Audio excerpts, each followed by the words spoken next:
Hola, hola amigos de Cadena Política, amigos de Consenso y Corazón, sean ustedes bienvenidos a este programa de autoayuda, superación personal, consejos neurológicos y cualquier situación que pueda ayudarte a ti, querido radio escucha, querido video escucha, querido ser de las redes sociales, a mejorar. Vamos a seguir el día de hoy con el tema de los pensamientos, ¿recuerdan? Esa actividad neuronal que en una experiencia subjetiva, propia e individual, genera tus acciones. Recuerda, tus pensamientos, como lo dice Aristóteles, van a determinar tus actos y estos actos van a determinar tus hábitos. Los hábitos, tu carácter, tu personalidad. La personalidad va a cimentar la estructura de tu psique y esto va a determinar quién tú eres. Y esto va a forjar tu destino. Y siguiendo con esto, y siguiendo con esta corriente, el tema del día de hoy va a ser el tema de la autoayuda. Y es un tema increíblemente interesante, pues como lo decía el gran Pablo Picasso, los grandes artistas copian, pero los verdaderamente geniales roban, arrebatan. Pablo Picasso hablaba de que la sabiduría, tal como lo decía Carl Jung, se encuentra en un inconsciente colectivo, se encuentra, como lo decían los filósofos de la antigüedad, en el mundo de las ideas. Se encuentra ahí para que cada uno de nosotros, como el gran Waldorf Emerson, recordemos que nuestros propios pensamientos, dentro de cada uno de nosotros, ya existe esa sabiduría ancestral, que la sabiduría ya está ahí para todos nosotros y que está en cada época, en cada alma, poder recuperarla y plasmarla. Y esto tiene mucha relación con lo que vamos a ver el día de hoy, pues ya en el 400 antes de Cristo, en el Dhammapada, que es una serie de escritos budistas, ya se habla del valor y el poder del pensamiento y de cómo éste va a construir tu realidad y cómo al transformar lo que tú piensas, puedes transformar la estructura de tu futuro. Imagínense, 400 antes de Cristo. Pero también en la Biblia ya se hablaba, porque bien dice la máxima, así como siembras, cosecharás. ¿Me entiendes? Así como piensas, es como la estructura de tu destino se va a dar. Pero para remontarnos a los primeros escritos de autoayuda, nos tenemos que centrar hace 140, 150 años, ya que en 1883 nace el gran Napoleón Hill. Este hombre vino a dar un giro total a la forma en cómo apreciamos el autoayuda. Él nace en 1883 y muere en 1970, conocido como el abogado del pueblo, el abogado de la gente. Él tuvo una serie de vericuetos, una serie de sueños que no se pudieron concretar, pero nunca perdió la fe en sí mismo ni en lo que él pensaba, ya que él había estudiado grandemente acerca de la autoayuda, acerca del crecimiento personal, y tuvo esa magnífica serendipia, porque tal como lo dijo el gran Brian Tracy, la suerte es solamente cuando la oportunidad y la preparación se unen. Y así también Napoleón Hill tuvo esa serendipia para encontrar al hombre en ese entonces más rico del mundo, quien era Andrew Carnegie, el gigante acerero, el gran dueño de la industria acerera que abarcaba no solamente el grueso de Estados Unidos, sino también del mundo. Esta gran acerera que al final la compra otro titán de la industria como JP Morgan. Pero Andrew Carnegie, también un filántropo, quien forma los centros tanto artísticos como culturales y dona gran parte de su fortuna a la situación de retribuirle a los demás, se reúne con Napoleón Hill. Y dos grandes mentes se unen para formar algo más que ellos mismos. Napoleón Hill le decía a Andrew Carnegie que le contara, que le revelara cuál era el secreto de su éxito. Andrew Carnegie, dubitativo, le propone lo siguiente. Mira, amigo, yo no te voy a pagar un centavo por este libro ni por esta información que te voy a dar. Tampoco no te voy a retribuir de ninguna manera, al menos económica. Pero te voy a dar algo mucho más interesante. Te voy a reunir, te voy a contactar con las 50 personas más ricas del país y del mundo. Y de esta manera, cada uno de ellos te va a platicar cuál es el secreto de su éxito. De esa forma, podré saber si mis creencias son adecuadas, si lo que yo creo que es como se forma el éxito tiene relación con mis pensamientos o hay algo más oculto. Por supuesto, Napoleón Hill acepta y tiene, imagínense, entrevistas con grandes personajes de ese momento, como por ejemplo Henry Ford, quien le comenta, quien le platica cómo es que se le ocurrió la línea de producción, que hasta ese entonces no se tenía ningún concepto de esa manera de producir automóviles o de que una empresa, una fábrica se condujera.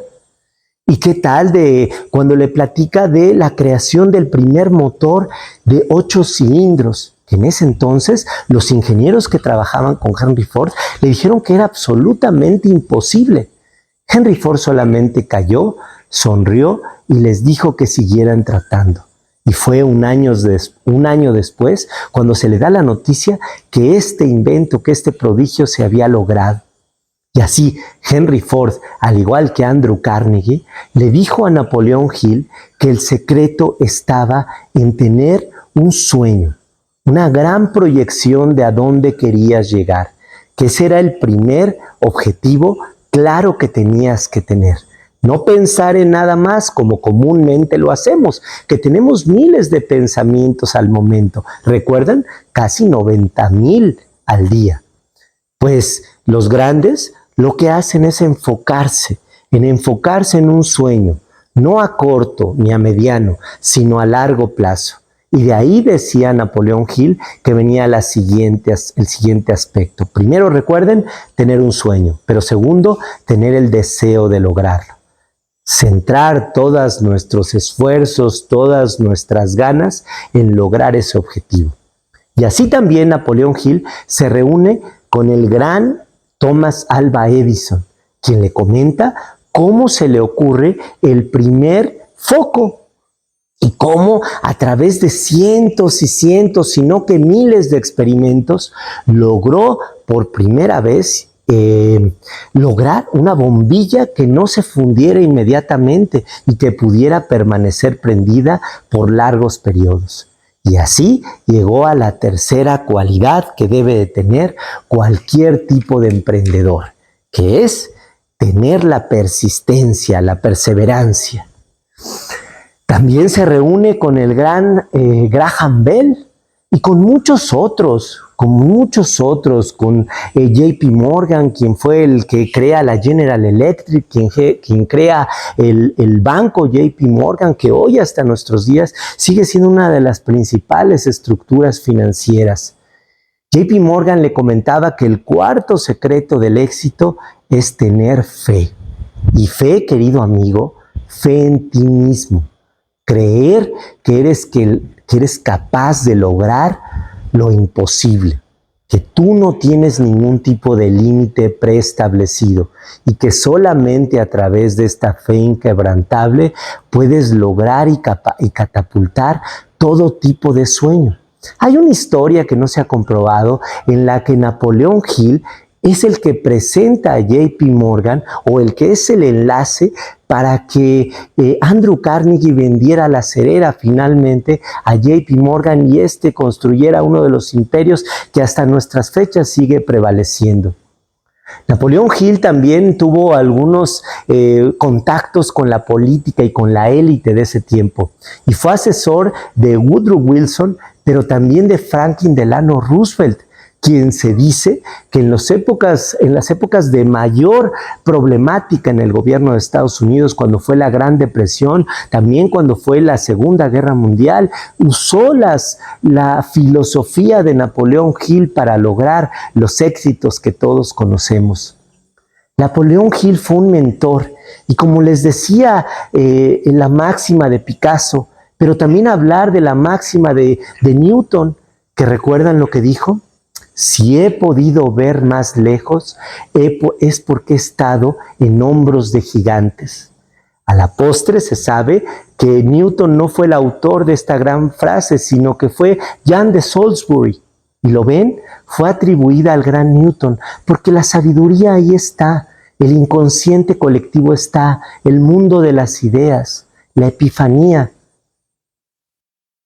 la morfogénesis cerebral. ¿Recuerdan? Lo habíamos platicado, cómo algunas ratas entrenadas en una parte del mundo pueden influir en otras al momento que no han conocido esa instrucción.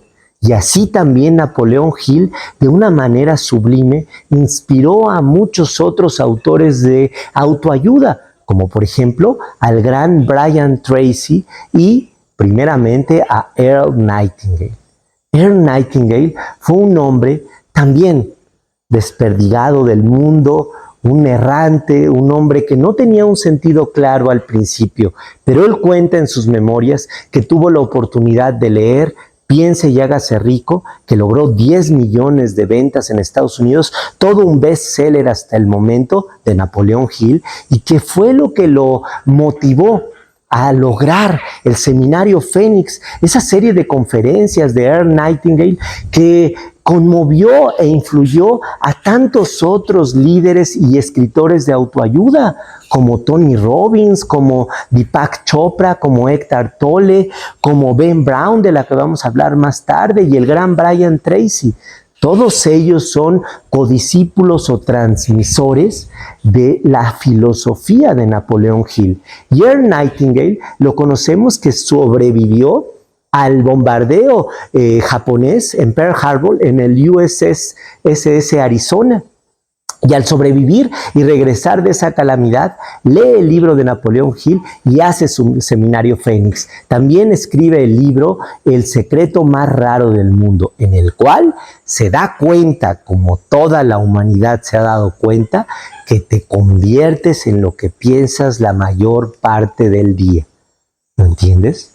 Si tú te concentras en una sola manera de pensar, en una actitud, como lo decía Earl Nightingale, y dice que la actitud es cómo tus emociones, cómo tus sentimientos, pero cómo sobre todo tus acciones se sincronizan, se homogenean en una manera clave de ser y cómo esto va a transformar tu realidad. Dice que lo pienses o no, la manera en la que despiertas y ves al mundo es como el mundo te va a ir tratando a ti. Hablaba de que el éxito, recordarán, es el cumplimiento progresivo de un ideal elevado. Earl Nightingale no consideraba que el éxito era algo que tú pudieras acceder rápidamente, sino que era el cumplimiento gradual del mismo el que te iba a llegar a su meta. Él hizo una serie de documentales que, a diferencia de Napoleón Hill, en donde no había la maravilla de la televisión, le permitió llegar a miles y miles de hogares y de esa manera influir en tantos otros, como por ejemplo nuestro siguiente autor, que es la gran Brené Brown. Ella menciona en un libro maravilloso llamado El poder de ser vulnerable. Y ella empieza de una manera categórica. Hizo una serie de estudios después de años de investigación y le pregunta a cientos de personas y les da una perspectiva. Y les dice así: imaginen ustedes una familia integrada de 4 integrantes, los cuales se encuentran disfrutando una cena con una música instrumental fabulosa, con grandes potajes y grandes alimentos, en una situación de paz y armonía. Todos alegres, todos demostrando amor con otros amigos y familiares. Y les pide que concluyan lo que sigue a continuación. ¿Qué creen que es lo que pasa? El 65% dijeron: pasa que en ese momento hay algún accidente, hay alguna noticia. El 15% hablaba de que iba a hablar el oncólogo, el 5% decía que iban a ser asaltados por secuestradores, incluso hubo algunos que dijeron que iban a haber un ataque de un tiburón. Lo que sí es cierto es que más del 75% de los entrevistados dijeron alguna situación catastrófica, como si ese momento de felicidad, ese momento de armonía, no pudiese ser compatible con nosotros. Esto le maravilló a Ben Brown, porque decía que los seres humanos tenemos una tendencia a evitar la vulnerabilidad. Y esto es porque desde la infancia se nos enseña a que la vulnerabilidad es una semejanza con la debilidad. El que tú muestres tus emociones, tus sentimientos, tu amor, tu fragilidad, tu torpeza, es solamente visto como un rasgo negativo de las personas. Pero esto a lo que va a llevar en la psique es a que te construyas una situación de negatividad en tu psique. Te va a volver temeroso, te va a volver ansioso, te va a volver depresivo, te va a volver bipolar. Brené Brown menciona que tenemos hoy en día una crisis, no solamente de valores, no solamente de ecología, tenemos una crisis de vulnerabilidad, que en esta sociedad postmodernista, como lo dice Byung-Chul Han, es una sociedad en donde la productividad está antes que cualquier cosa.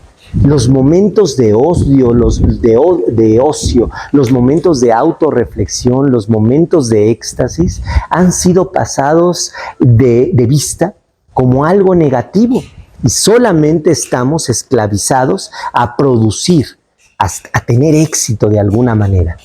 Brené Brown dice que el camino es volver a la vulnerabilidad, porque la vulnerabilidad es lo que produce el crecimiento real. Incluso va más allá.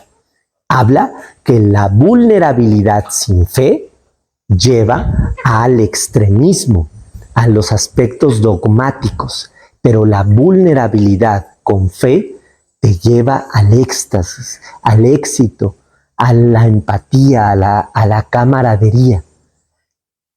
Brené Brown te decía que tienes que reestructurar la forma en que piensa tu cerebro, en entender que tu cerebro debe de volver a tener esa empatía primeramente consigo mismo, y esto solamente se logra con un cambio, como lo dice Earl Nightingale, un cambio de actitud, un cambio de percepción en tu forma de pensar, es decir, en tus ideas, que van a forjar tus hábitos y estos tu personalidad, pero también en tu percepción emocional, en tus sentimientos y emociones, canalizándolos de una forma tal que a través del positivismo puedas reentrenar la estructura de tu cerebro para volver un cerebro más empático con los demás. Y de esta manera poder volver a adquirir la seguridad, pero sobre todo el idealismo perdido en el crecimiento real cerebral. ¿A qué quiero llegar con todo esto? A través del tiempo, como lo seguiremos viendo en los próximos programas, han existido autores que se han dado cuenta que es los pensamientos lo que forjan tu destino, que es tu manera de percibir la realidad y la vida lo que te va a hacer trascender. Ya lo hablaban los grandes filósofos, ya lo hablaban los grandes pensadores, y ahora, más recientemente, tipos como Tony Robbins, como Deepak Chopra, conocido como el gran gurú de la actualidad, y muchos otros más que iremos viendo a través de las semanas, cómo ellos comprendieron que es la forma en que pensamos lo que va a determinar nuestro destino. Y es así, tal vez como dijo el gran Newton, que hemos podido ver más lejos porque hemos estado en hombros de gigantes. ¿Y qué importa si lo dijo Newton, si lo dijo Jan de Salisbury, si lo dijo alguien más? Lo importante es que el concepto de ver la realidad a través de otros lentes ya está ahí para nosotros desde hace más de 1000 años. Es para mí un privilegio transmitir esta información a ustedes y es para mí mi gran deseo poder abrir en sus corazones una brecha de incógnita, de curiosidad que les permita conocer, que les permita leer, pero que sobre todo les permita transitar por un camino nuevo de felicidad, de amor y de compañerismo. Recuerden, esto solamente es una máquina. Es una máquina que nosotros codificamos para que tu alma inmortal, para que tu conciencia, para lo que tú creas que eres en realidad, se transforme y de esa manera puedas tener una vida más cerca a la empatía, a la plenitud y a la felicidad completa. Te mando un gran abrazo, querido videoescucha, querido amigo de las redes sociales, y ojalá esta y otras semanas podamos estar discutiendo de estos aspectos de la vida, de estos aspectos de la fraternidad y seguir creciendo juntos. Te mando un fuerte abrazo y muchas gracias por escucharme. Hasta pronto, te desea Alfredo López Parra y su fiel compañero Douglas. Saludos.